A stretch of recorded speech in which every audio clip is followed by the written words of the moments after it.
Hello, everyone. Welcome to the first episode of the Always Learning podcast. My name is Cal Kinsella. The guys on video chat with me right now, the one I can see anyway is Owen Carey, and then also joining us today is Adam McNamee. So Big Rich. today, oh, speaking some Irish, and he's also looking quite dapper as well. Um, Very so nice. today's topic of conversation for the podcast is fat acceptance and fat phobia.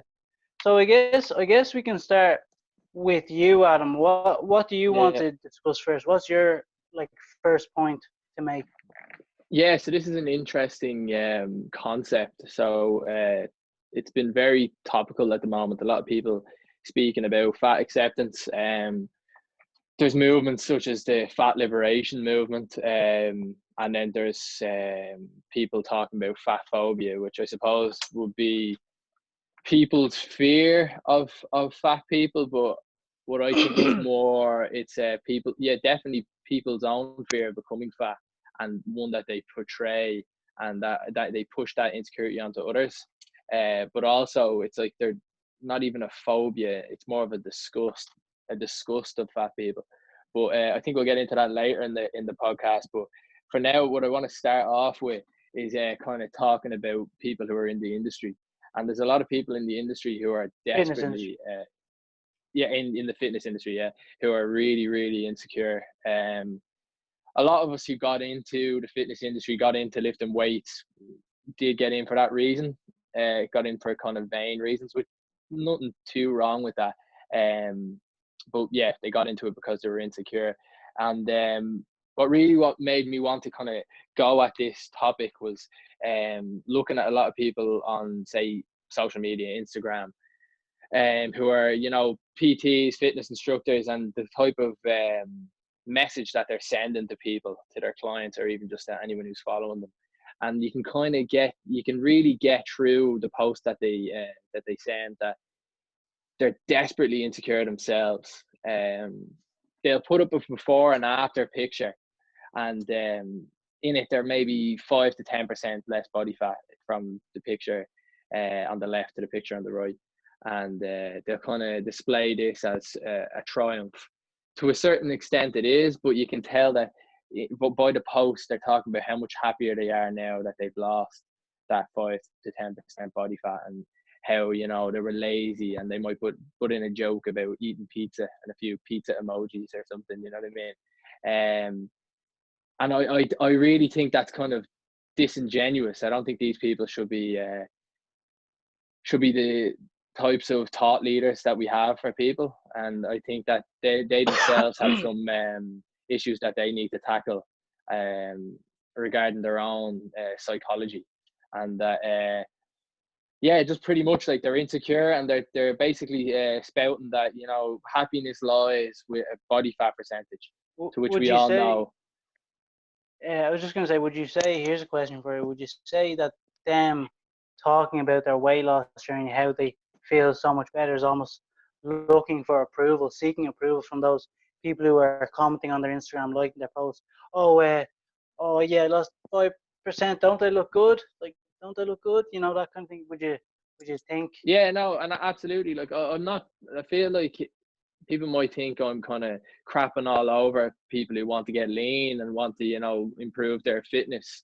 I'm not doing that. I really am. If you're into that, but what I'm just trying to get at here is you have to be doing it for the right reasons. If you think, oh, I'm fat right now, and you're not the definition of overweight or obese. You're in a healthy, you have healthy body fat levels, but maybe they're not quite Instagrammable. You know what I mean? You wouldn't be putting up many Yeah, topless photos, but you're a perfectly healthy individual. You have a good diet, and you're not at risk of any health issues. And you're there putting up a picture saying, "Oh, like, look how bad I looked before. I felt crap, and now I feel great." There's only so long that high of getting that 5 to 10% leaner is going to last. It's not going to give you that everlasting happiness you think it is. Like I said, happiness doesn't lie in a body fat percentage. Now, if you're someone who was, highly overweight, obese, overweight, and you've now lost the weight that allows you to run, walk, cycle, climb stairs without getting out of breath. You're now in a position where your body is in a healthier position to fight off heart disease, diabetes, cancer, and everything like that. And then you post up and say, look, I felt bad before. I was worried about health implications. I was worried about my fitness. I couldn't say, you've got kids, I could keep up with my kids playing football. Now I'm down at this slimmer weight. I feel better, I look better, and I'm enjoying life better. That's a healthy message. But for someone who was already in that health bracket to say, oh, I feel so much better now that I've got abs, I don't think anyone really gets long lasting happiness from having abs. That's not, like, you know what I mean? It's just not a In the thing. moment. It's in the moment. In a moment, I'm saying, like, you can have goals, you can push towards them goals, you can set a target. There's nothing wrong with setting high levels for yourself and wanting to get abs. I'm not saying that. I do it, you know what I mean? Yeah. But I know that it's not going to drastically improve the quality of my life. It's not going to prolong my life. It's not going to make me a better version of myself for a very long time. It might be fun for a holiday. I'll work towards that, keep my mind focused, keep my mind off drinking drugs, say I'll get, you know what I mean, I'll be disciplined and I'll get that. But it's not going, I know deep down, that's not going to give my life the value, say, of living just a general healthy, strong and fit life, you know what I mean, without abs. Yeah. I think I think you're right. Like our bodies are always in search of, our bodies are like, our body and our brain is always in search of that kind of balance, that homeostasis.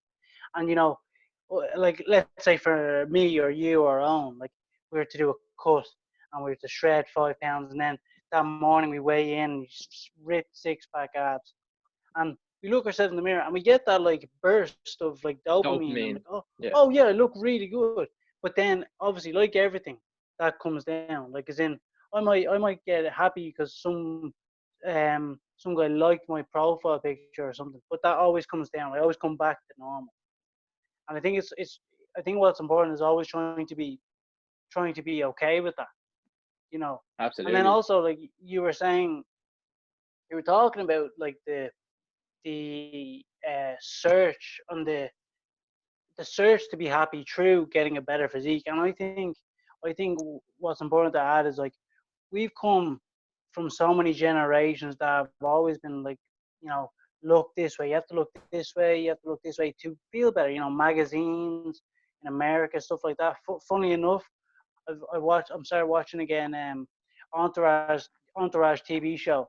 Don't know if you guys have ever seen it, but it's about like these guys in LA, this actor and on his crew, and it's based like in the early 2000s.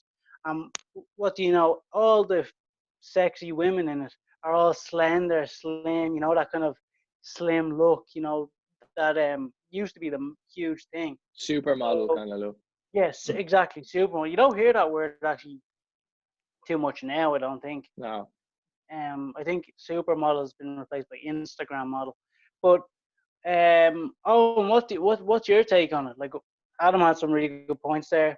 That kind of the fitness industry, they're just projecting their own insecurities into the world, and kind of like feeding this myth that you have to be happy to or sorry, you have to be lean and slim to be happy. Yeah, no, I totally get it. Not from my own experience. Like, I used to be leaner, but at the moment I'm bulking. I'm a lot happier, like, with the extra bit of weight on than I Yeah, was being lean. yeah. Yeah, Okay. absolutely. I mean, you've got more calories, you've got more More your appetite. energy, Yeah. Like fuller, when you're cutting, you feel can better. find that a lot of people will say when they're cutting and they're crankier, they're unhappy. You know what I mean? Yeah. And once they get up to kind of a little bit higher body fat levels, like, they might not be lean, but their diet and their nutrition is serving them more. They've better numbers in the gym. They've better energy levels, and they're just happier. You know what I Able mean? to do And what I more with think, that daily life as well. exactly, and I think what's actually been a huge failure in the fitness industry is and the diet industry, which I don't really like using that word, but it was very popular through the 80s and 90s and early 2000s. And even now, like, you can look at things like Slimming World and different like that. They always They use the were. visual and the imagery of aesthetics and they always come at it from a way of people, how people look and how maybe they should look. You know, Slimming They always World, give you'll this see. image of a perfect body size, but in Yeah, reality, there is no I can perfect tell body you something size. about Slimming World. It's not about calories. It's about healthy foods, cutting out the fat, Yeah, kind of thing. yeah, it's So that's, basically like without going too much into Slimming World, it's just it's so dumbed down, and at some point it just makes it's just pure nonsense with using sins. Even like the idea of a sin, like, you know what I mean, like yeah, the it's wording they use. But ridiculous. but you the have to. big failure in the industry was using that visual um of slim people. You know, it's all about how you look, where I think that the real focus should have been on um health. It should have been all health focused. It should have been like, look, we don't give Definitely, a yeah. fuck how you look, right? You can be an ugly cunt for all I care, but be healthy, be mobile, give yourself the best chance of avoiding all these health risks. Because everything else is superficial. It's like, you know what I mean? Everything else, you know, is essentially superficial. And, you know, Yeah, people, what it started to alienate people who were, you know, like I said, some individuals who have bodies who aren't exactly Instagrammable, you know, a little bit higher body fat levels, but they're not overweight or obese. They're healthy individuals. But just because they don't have a beach bod or something, they now feel like they need to restrict their eating. They now feel like they need to do grueling exercise regimes to get that body. Not because they like the exercise, not because they like the discipline, just purely because they think, oh, my worth as a human lies looking like them, lies in my body fat percentage, which is nonsense. And I think what it's actually led to now is the phenomena of fat acceptance, and, you know, them spouting things about fat phobia. I think fat phobia does exist, but not in the way that the fat acceptance movement says it exists. It exists in the sense that people are terrified of being fat, and they will push that insecurity onto other people. But what they wanted to become like a homophobia type thing. They wanted to become like a racism, like, you know what I mean? It's not like being fat isn't an identity, and that's what they've done. They've spent so much time. A lot of them have been, you know, they've been overweight. They've been have high levels of body fat their entire lives. Throughout their childhood, they tried to diet, they couldn't. They've been bullied. They've been this. They've been that. To the point where they've internalized it as an identity. I am fat, the same way I am white, I am this is black. fat acceptance. Yeah, Yeah, I am Yeah. Asian. You know, I am gay. I am straight. Whatever. It's an identity to them. To the point that if you even say, look, here's the health implications of or the health risks of being overweight, maybe you should lose some weight. They hear that as like a black person would hear a racist slur. You know what I mean? You're not accepting my identity. You're trying to put it's not an identity. Everyone is fat to a certain extent. Right now I'm about 14% body fat. Some people might be oh, chubby, 20. chubby. Some people might be 20+% body fat. You know what I mean? It's not an identity. It's just tissue on your body. You know what I mean? But they've made it this identity now, and I think the Yeah, reason for that is the fitness industry and the diet industry failure of making them feel inclusion. shame. Yeah, and nowadays they've all, and the internet was a big one. Like, it's like all these fat people who are made feel shame and feel like the outcast. Now they can all get on the internet and they can all kind of group together in these, you know, fat acceptance movements, and they can make themselves, you know, feel Yeah, better, with lack of a better words. So I think that's a huge thing, to the point where, you know, even if like they were saying, look, I'm fat and like I understand the health risks, and I don't care, I just like food that much, I don't like exercise, I might be taking 10, 15, 20 years off my life, I might be reducing my chance of ever having kids, you know, fertility rates go down, I might be doing all these bad things to my body, but to be honest with you, I just prefer my lifestyle right now, I'm happy the way I am, and this is the way I want to live. I'd be like, go ahead, do that. I don't care. It's your body. Do whatever you want. It's a free country. But it's gotten to the point now where they're actually saying that it's healthy to be fat, and that these health risks are not they're not true. You know what I mean? Whereas the science clearly states that they are true. To have excess body fat on your body is a risk I factor in mean, cancer and all these yeah, illnesses. it's like telling a like I've used this before. It's like telling a smoker like to keep smoking. Like that's just going to continue damaging your lungs. Yeah, it You doesn't make know, any Yeah, sense whatsoever. like a and smoker it would doesn't be get like a affected. smoker saying, "Oh, like what's the one that we use in Ireland? The government anti-smoking. 1 in 2 people will die of Yeah, smoking-related disease. quit the That yeah. means 50% of people don't. So it'd be like a smoker going, sure, I know loads of people who smoke 20 a day, and like, oh, sure, I've gotten my lungs checked and it's grand. It's like, yeah, you might be lucky and go your whole life. Yeah, You might live to 85, but you've got a huge increase in the chance of developing lung cancer, like, or throat cancer. That's just fact. You might be lucky and not, but like, it's not a certainty that you'll get it. But I still don't like them odds. yeah. Like look, like a smoker doesn't get offended when his local GP tells him, look, I think you should stop smoking. Like your blood pressure's going up, your lungs, you're wheezing. You know,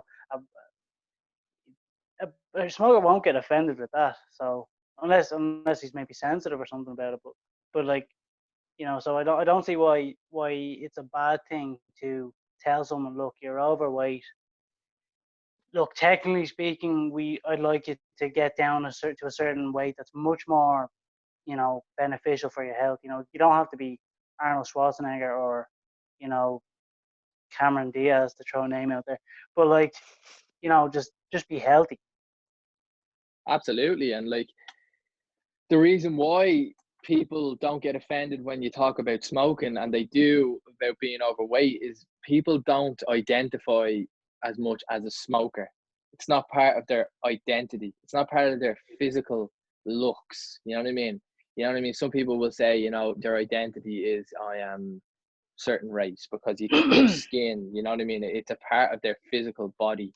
It's their identity. It's their culture. It's everything. You know what I mean? And that's where this has come from now. People who have been fat their whole lives, struggle with their weight, and have been bullied and everything. They've internalized that as an identity. Like, you know what I mean? The same way, it's like a race. And if you attack that, what they hold there as their identity, it's like you're slurring them racially. You know what I mean? It's like an attack on their sexuality or something. But what You know what I mean? That's why they take it. why does Well, you being fat have to be an identity? Does everyone likes to be That's the part of the question, thing. me Carl. having long toenails have to be an identity? You know, Knacker, No. like, no, Yeah, I know it's ridiculous, but I think what I said before is my best shot at trying to explain how this has come about. Is basically the industry from the 80s, the diet industries, a campaign of shame, making people feel like they're not enough if they don't weigh a yeah, certain weight or have a certain body fat percentage, and then the emergence of the internet, where people can go on the internet and find people who are just like them, who have had similar experiences to them, and they can all get together and say, look, let's just be fat together. Do you know what I mean? Which again, like I said, I wouldn't really have too much of an issue with it if they just admitted to science and said, look, we know the health risks, but I just like this lifestyle better, and that's just it. I'd be like, you know what, you're gonna have a big strain on the healthcare system, but you know what I mean? Yeah, whatever, like, live and let live. But it's when they start spouting off nonsense, you know what I mean? And I hate to kind of conflate issues together, but it's kind of like climate change deniers. It's kind of like almost like flat earthers at this stage. You know what I mean? And I don't like conflating different issues together, but with this, I feel like it's justified. It's really a case of, I'm just going to look for any data that can make me feel better and make my yeah. life choices justified, and make, basically help me sleep at night. And that's a very dangerous place to start. It's unscientific, and it's very dangerous to be spreading to younger people. And but like, I've actually come into contact with a lot of these people, like you, in the gym, and they'll come in and they'll be, reasonably overweight individuals, and they'll say, yeah, I want to get fit, I want to get strong, but I don't want to lose weight. And when I first started, I was kind of like, that's a very interesting thing to say. I wasn't expecting anyone to be like that. But then it just kind of dawned on me, like a lot of these people have been fat for 20, 30, 40 years, and they're just like, I'm done with it. I'm done with it. I've done the juice diets. I've done the cleanses. I've done the no carbs. I've done the celery diet or whatever it is. In the 80s, I was doing them DVDs. I was doing this, and none of it worked. It all Yeah, made me well, just feel shame when I finished. And to be honest with you, I'm done with it now. I'm fat, and that's it. That's who I am. but You know what I you're mean? And right that it's it should make you feel shame, or sorry, it should make you feel bad because those diets aren't like the yeah, celery diet. Like Yeah, those diets aren't they're not real sustainable. You know, diets. They don't they're work. not. They're not. Yeah, yeah, go on now. I was just saying, yeah, like none of them diets really work. Like all those Yeah. fads that people have made up. And do you think that like whether someone is maybe fat phobic, to put it like that, so like they need to be skinny or whatever, and then the opposite of that fat acceptance of someone who's obese, do you think that there's a comparison like between how they would both approach eating? So like obviously there is, in terms of like the person's gonna eat less, the person who wants to lose weight is gonna eat less. But do you think their attitude towards it is the same? No, I think a person that eats less is still thinking that they're eating too much food. Like Okay. they're eating a very low amount of calories, and but they think that's a lot. They think they need to start eating less, so they just drop the calories constantly.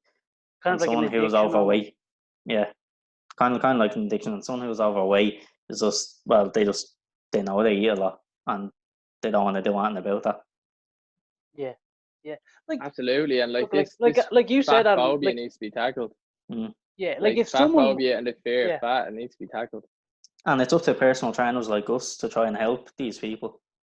yeah, I Absolutely. wouldn't like it to get to a stage where we're so treading on ice to like say, look, I was just doing a fitness assessment with you, and technically your BMI suggests that you're overweight. Like, and then the person screams at you, like, as in, I wouldn't like that to happen. To get to that point where it's literally like, I can't tell you facts. Not that I'm going up to you like you're fat, but like as in just general facts from tests at work or from whatever. Yeah, no, it is going that way. They're trying to get doctors not to speak about That's to the their smoke. patients That's about like the reducing smoker body thing. fat. Yeah, it is. It's going a bit. It's going a bit mad. But like there's a new thing now coming out, fat at every, or what is it? Fit? No, what is it? Health at every size. That's what Health it is. I've seen So that, it's yeah, recently. yeah. As long as you're eating your apples and your oranges, and you're getting your nutrients in, and you're getting your 30 minutes of exercise in every day. Sure, of course, I'm going to be healthy even though I'm 200 pounds It doesn't overweight. matter Like how much you it's just eat, not a case. how much fat you have. Yeah, Like it just doesn't make any sense at Yeah, all. if you're yeah. carrying more Like, weight than you're supposed to. Yeah. and that's the most unhealthy thing you can do. Like they're pretty clear at this. Like you can be the healthiest fat person, quote unquote. You can have all the vegetables, fruits, whatever it is. You can exercise constantly, but if you are obese, you still have all the health risks that Okay. of someone who's eating McDonald's constantly. You know what I mean? You might be And marginally healthier, yeah, but the most yeah, unhealthy thing you can do is be obese. And like you'll hear obese people say, "Oh well, I'm healthier than my sister is mad skinny, but all she does is eat Dominoes all the time. All she does is do this and eat that. I eat this. Sure, look at all the fruit I eat." And it's like, doesn't matter. Does yeah. not Well, matter. that The person could be chances five are for five. you are, You know. yeah, you are still at higher risk than your sister, even though she has a quote unquote bad diet and she's eating quote unquote junk food. Even if you get all your food from fruits and vegetables, it doesn't matter. You are still at higher risk for heart disease, cancer, and all the rest of it. So that's one So thing, would you trying to get say? that through to people is tough. So would you say like a heavyweight, like I throw it out there, like a Tyson Fury would be at risk because Well, yeah, so he's this is where it gets into it. Like with him, he's probably, because he's a pretty big dude. I wouldn't say that he's overweight at the moment. But maybe you give the example of Daniel Cormier, it might be a better example. And I think that, and there's been a few, like what's your man's name? Roy Nelson, cowboy, I was big thinking of punchy. him. Yeah. Yeah. yeah, like they're still at risk. I mean, there is the phenomena of fit but fat, which I've definitely seen in people. You can be fit but fat. You can still like run decent, Yeah. you know, distances. You know, fast. You could get a 5K to a decent level. You can be Yeah. strong. You can be, you know, explosive. Andy Ruiz, And that's it. yeah, exactly. And you can be fit but fat. That is a phenomenon that definitely does exist. It's more difficult. It's more difficult to become fit and, you know, get all the training benefits that you can while you're fat. But it is possible. Like Daniel Cormier, look, you can see Daniel Cormier going 5 rounds in the UFC. I mean, the endurance you have to that is phenomenal. But he has excess body fat on him. You know what I mean? Now again, you'd have to do some sort of test to be sure, but just by looking at him, I would guess that he is at risk of heart disease more than the average person. He is at Maybe risk not of Daniel cancer. Cormier, but like I could definitely see like a Roy Nelson or Andy Ruiz in the second fight of Oh, Andy the, Ruiz, the, 110%. definitely the second the rematch against Joshua. He was like 280 something. So, but the And the first one he was like first one as 260. well. Doesn't matter, man. Yeah, He's well, highly yeah, obese. His body fat yeah. level is probably close to 40%. Do you know what I mean? It's Oh, not. He can still become fit. You can still get your lungs healthy. It's much more difficult because you're carrying tissue that is not A lot beneficial of weight, yeah. to your performance. You know what I mean? You're still going to yeah. drain your lungs, drain your energy, the blood flow, everything is going to be restricted. But it still is possible to get that level of explosive endurance while being fat. But you're still at risk of the health implications. So, and that's one thing that people like. I said that to people before, and they kind of look back at you like, that doesn't make any sense. And it's like, well, that's just the way it is. Like, I mean, the But most like unhealthy thing you look at can do Ricky is Hatton. be fat. Like Ricky Exactly. Hatton would bounce up and down between weight. He'd cut to 130 or something, then blow up to 180. You know, that's definitely not good for your health. You're fighting two things there. You're fighting very, very, very restrictive and constrictive weight cut, and then you're blowing straight back up to a weight that your bones just Yeah, can't handle. exactly. Um, yeah, and then I wanted to kind of get on to the topic of people then who do take into consideration what they eat and what they how they train and everything, and like what the kind of fat acceptance people the movements will kind of do is they'll try and plaster these people who, you know, take a look at their calories, you know, and track calories and do different things like that, and they'll say that's an eating disorder. You know what I mean? And they'll Yeah, try and act as if like they're unhealthy behaviors. And what I would say to that is it depends. You know what I mean? It really does depend. I mean, if you're tracking your calories every day with like this nervous, you know, shake that you'd have of like, you know, going 20 calories over, and you're doing it purely out of vain reasons, just because you want to be accepted by society, or you want that, you know, girl or boy, whichever you're into, to fancy it. Do you know what I mean? If you're doing it for them reasons, then I would say that's somewhat of an eating disorder. That is somewhat of an unhealthy psyche.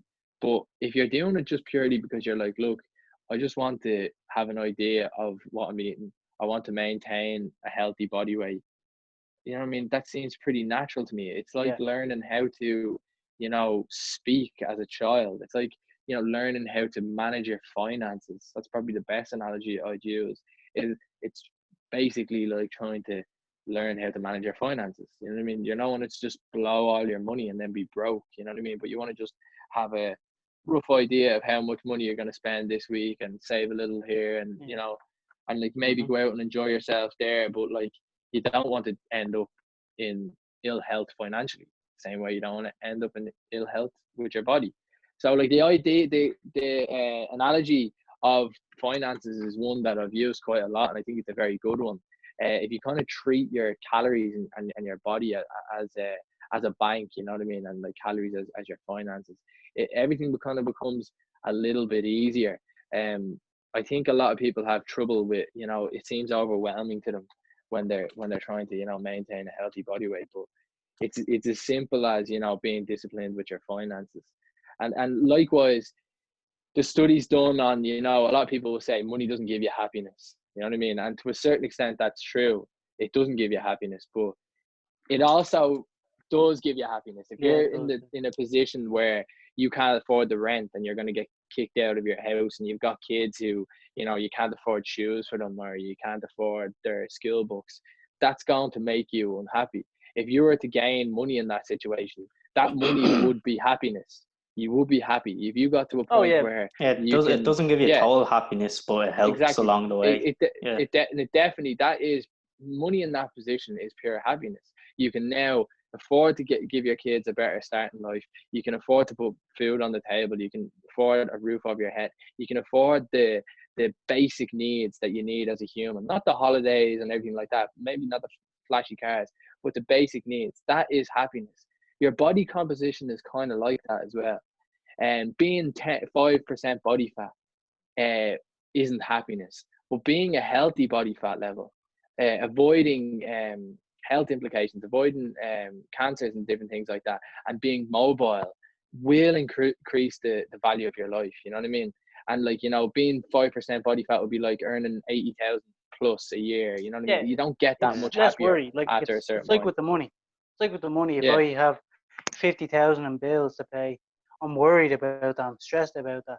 Just like if I have £10 extra for my body, I'm worried about that, stressed about that. Whereas if I'm financially sound and I'm physically sound, yeah. my my stress then comes from somewhere else. Obviously, there's going to be always stress, but it's not that. And I've cancelled something out then. Hmm. Exactly.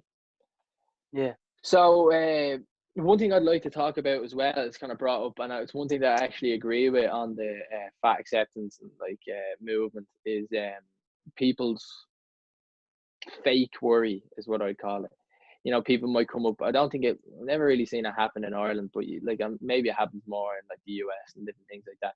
People will approach an overweight person and they'll kind of pose as like worrying about their health, and they'll say things like, "Oh, like, you know, you should lose weight because this is going to have these implications," and I think in a way, you know, some people might be genuine in that, but what I think they're really doing, again, like we said earlier, they're pushing their own insecurities onto another person.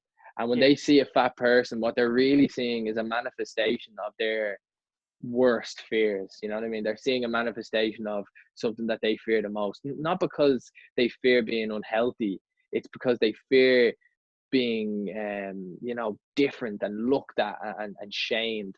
So they'd immediately want that to go away. They'll be like, you just lose some weight, you're disgusting, and just get away from me. Maybe it won't be, they won't say it like that, but I think if you were to really get to the root of it, that's how they feel. They're disgusted by it, and it's because they fear Like it so that kind much of. for themselves. Yeah. And they're like, you know what, just, you're fat, just go away, stop doing that to yourself. And but it's not worry, it's not people. Maybe some people are genuine when they say it, but I think a lot of people, it's just that they're looking at, again, the manifestation of their worst fears, and they just want it to go away. Yeah, I think I don't know how long ago, but there was. Do you guys remember there was like a trend to get angry with fat people? Oh, sorry, people overweight. Oh Jesus. No, Do you remember that, I don't guys? remember it myself. Maybe it was like 2014 or something. But there was a trend of people just getting angry, like as in, like on the bus or something. There'd be a woman who is quite large and she might take up a seat and a half, and then there'd be a guy heckling at the back of the bus, being like, Oh, for "Lose fuck's sake. some effing weight" and all this stuff. And you know, that's what I think when you say that. And also, just coming from my head there, that is like another thing that causes fat acceptance. You know, so Yeah. like the And then people racism, internalize that, and like they just go, yeah, this is my identity. I've had to deal with this. I've had to deal with the prejudice around it. You know what I mean? And I've had to deal with that. I was obese as a child, and I had people say, like, 9 times out of 10, it happened in a different country, to be honest with you. I was fat pretty much my whole childhood, but I think I was only abused once in Ireland for being fat by some like random dude. But when I was in England, like, you'd walk past groups of young fellas and they just fucking call you fat. Like, they would not fucking hold In back. England, Like, I in remember where? I was in Liverpool, man, and like I remember I was walking through like a Fucking fucking back car wanker. park. I was like 11, and like group me up, and they just started pointing at me, going, "You fat bastard! You fat bastard! You fat bastard!" And I remember just being like, "What the God, fuck?" that's Another time I was in scarring. Yeah, Jesus, Blackpool. that's horrible. Yeah, that's yeah, horrible. no, yeah, it was fucking shit. So I understand people like, and that happened to me like maybe 2 or 3 times in Liverpool, and a couple of different times in England. Now I could have just been extremely unlucky. I used to go to England like twice a year when I was a kid. I had family over there, and my dad used to bring me over to the football and different things like that. And yeah, and then I remember another time in Blackpool, a guy shoving his fucking his kebab in my face, being like, "You want a bite? You want a Oh my bite?" Now God. he did it to me. I think he did it to my ma, and he did it to my mate's ma as well. So I can't really be sure that that was a fat joke towards me, but I kind of suspect it might have been. And I was only a Is child, and he was like a fully grown man. Now when I was in fucking in Dundrum shopping centre before, and when I was a kid, I was like, again, I was overweight, and a young fella said to me, "Oh, do you want some of my hot dog?" Like saying to me, like, "Oh, you're fat," like, yeah, yeah. So like, I understand like how that you can internalize that and be like, "This is my identity." Like, yeah, I am but fat, and like, if you tell me to lose weight, you're telling me to give up a part of myself. yeah. You're telling I me think to change the way I look to suit you. You know what I mean? You're yeah, telling me like it'd be like like for them, they feel it would be like telling a black person to bleach their skin white. You know what I mean? It'd be like telling a gay person to go to conversion therapy or something. You know what I mean? And this is what we're kind of up against now. And like I think what we have to do is take a step back, get rid of the shame, really emphasize that this is about health and that being fat isn't an identity. You aren't fat in the same way a gay person is gay. You're not fat in the Yeah, same way definitely. a a gay Asian person person can't is change their Asian. sexuality. You know what I mean? Some Yeah, exactly. You are An North just overweight Carolina person can. can change that way. yeah. Now there is different shapes and sizes of bodies, which you may be able to argue is more of an identity. You know what I mean? Some people just are naturally a little bit bigger, taller, whatever, broader. You know, like this does happen. But in terms of maintaining a healthy body weight, it's not an identity to be massively overweight, or or even just a little bit overweight. You still have, I want to say, responsibility, but maybe lack of a better word, responsibility. But you have a responsibility yourself to maintain a healthy body weight. You know what I mean? And this kind of tactic of kind of using an identity to get away from that responsibility, I don't really buy it, and I think it's going to be damaging long term. I really do think it's going to be damaging Well, long term to a lot of people. what's your projections in terms of damage? Well, yeah, I just think we're moving away from, in a lot of aspects, we're moving away from personal responsibility for anything. I think, like Yeah, yeah. it's kind of in our nature to be, sympathetic towards people. Maybe some people might argue that it's not in our nature to do that, but I think for the most part, we are sympathetic. If someone makes a bad decision, we kind of like to say, oh, let's say they did something bad. Oh, they were young, and we always try and make excuses for them and different things like that. We don't want them to, to suffer for it. You know what I mean? And I think that's what's kind of happening here. Although it is a bit of a contradiction, I have been talking about how people do shame fat people, which I definitely do agree with it as well. But Well, what I I think think is that's becoming the minority. That it seems like in terms of maybe, yeah, loudness, maybe Definitely, it yeah. is, yeah, yeah. maybe it's a loud That's what I'm saying, minority. yeah, Yeah, maybe yeah, fat acceptance yeah, is a exactly. loud And minority. You know? I think you've kind of made my point for me there, Calvin, in the sense that You're welcome. that's what I feel we're going towards. Maybe we're still Yeah, at the place now where fat yeah. people are treated very badly and shamed, and that's bad. I'm not gonna say that's good, but I do feel like we're going towards a place where personal responsibility is just thrown out the window, and you can do whatever you want.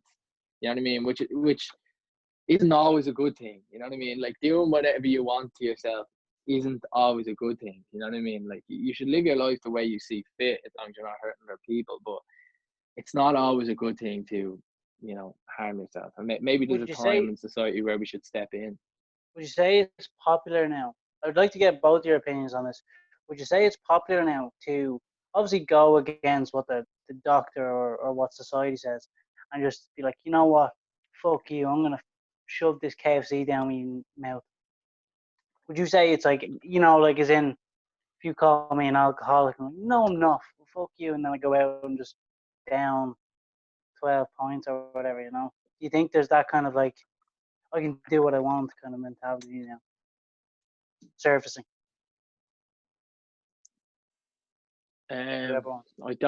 I don't think it is popular at the moment, but like I said, I fear maybe in the Like future that it get it there. might come to Yeah. that position.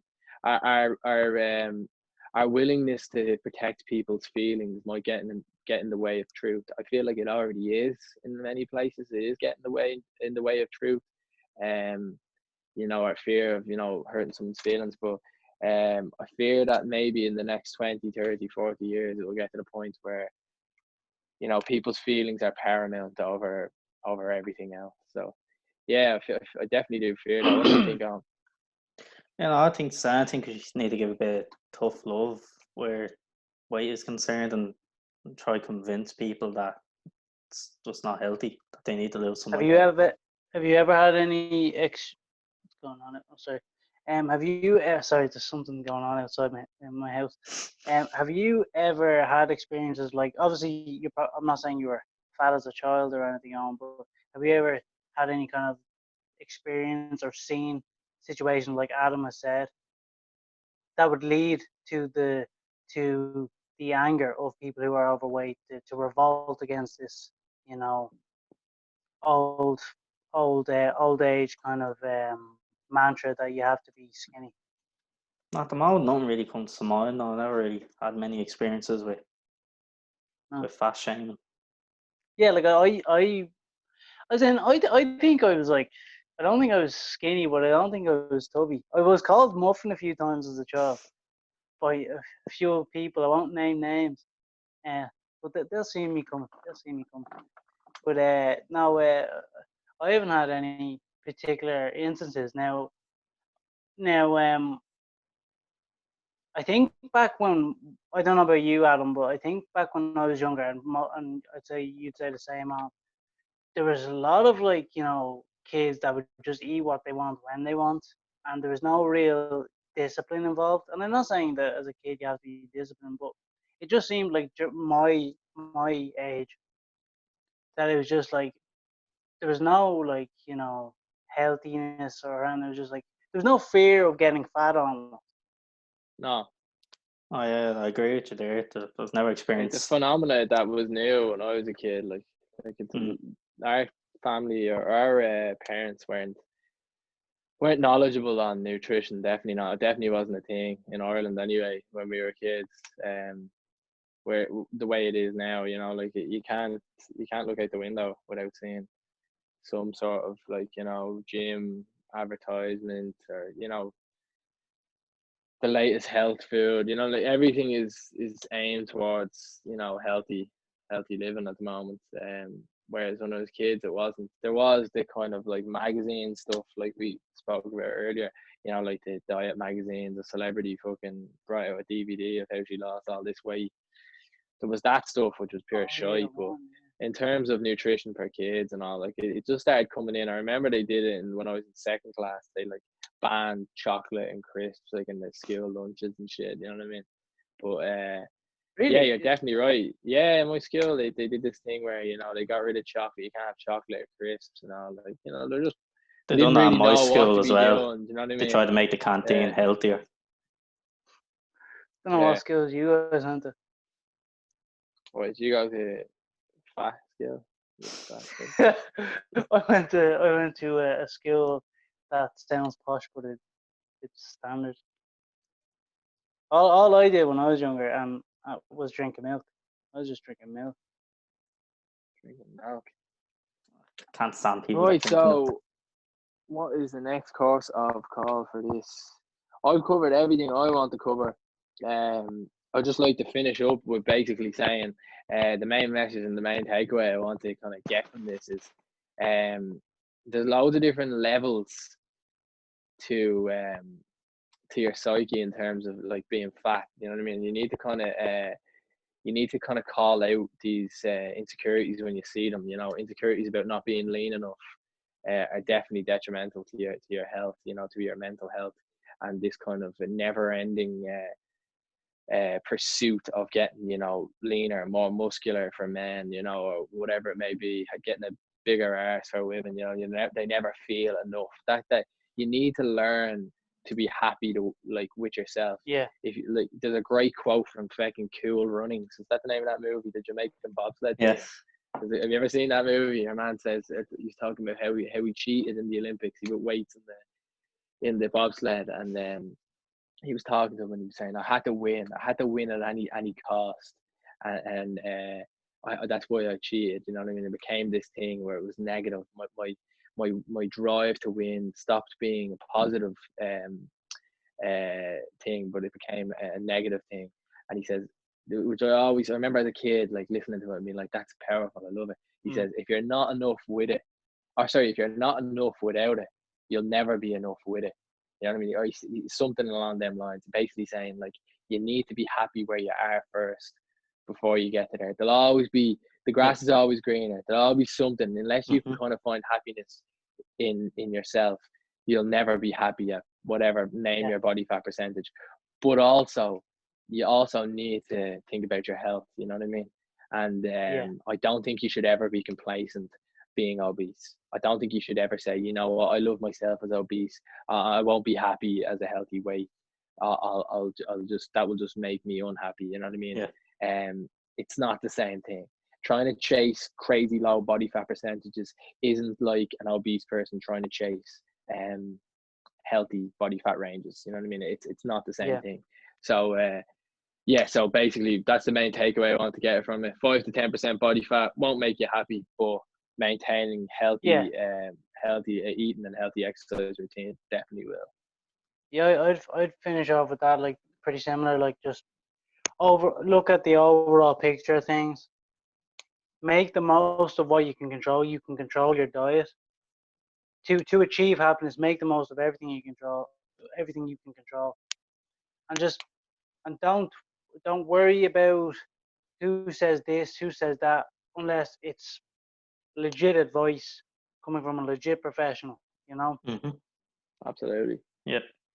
I like, by the way, I like the little ball you got there at the back of your room there, Adam. Yeah, it's nice. I should be sitting on that. Really keeping in touch with the old fitness. Do we do tops off at the end of this? Do we? Those jeans are. Do we not? Come on, we do a physique. I think we'll end this here. Quick end Right, it before I get fucking in the nip, boys. Will I sign off then? If you want to. Adam is doing his shadow box. His chin's quite up in the air. Exposed. No, so yeah, that's been our first episode of the Always Learning podcast. So we discussed fat acceptance, fat phobia. So so looking forward to doing the second episode with you guys, and so subscribe, share this, give it a like if you liked it. If you didn't like it, then sorry. I'm Cal. That's Adam. That's Owen. See you later. Us.